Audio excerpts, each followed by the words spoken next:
Il me semble que la première chose que ça représente pour moi, c'est la fidélité, la patience et la miséricorde de Dieu à mon égard. Il a fort à faire de ce côté-là.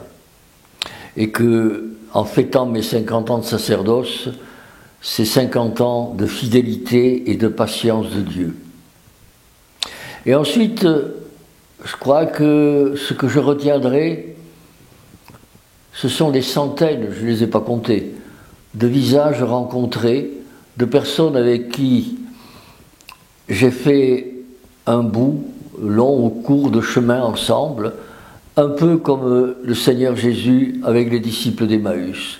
J'ai essayé d'être le Christ qui les accompagne durant ce bout de chemin. Et à partir de là, eh bien, l'autre élément qui m'a marqué, c'est que Dieu est toujours surprenant. Je dirais que les choses ne se passent pas comme on les avait prévues et programmées, et que les plus belles naissent de choses qui n'étaient pas prévues et programmées. Et je crois que ça, c'est le travail de l'Esprit Saint qui ne cesse de nous surprendre, de nous bousculer, de nous changer. Et ça, j'ai trouvé que je n'étais pas appelé dans mon sacerdoce à vivre une vie de fonctionnaire de Dieu, mais au contraire, c'était une vie d'aventure, et peut-être même de passion de l'amour.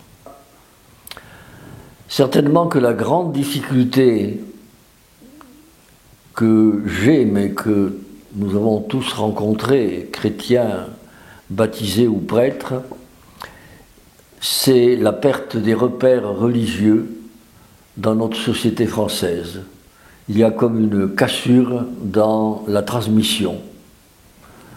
Et donc il est très difficile de parler de l'Évangile, de parler du Seigneur, de parler même de Dieu. Et je crois qu'en plus de cette cassure de la transmission de la foi, il y a une perte des repères même humains, ce qui est un gros problème. Et il y a comme un effondrement aussi de l'institution qu'est l'Église.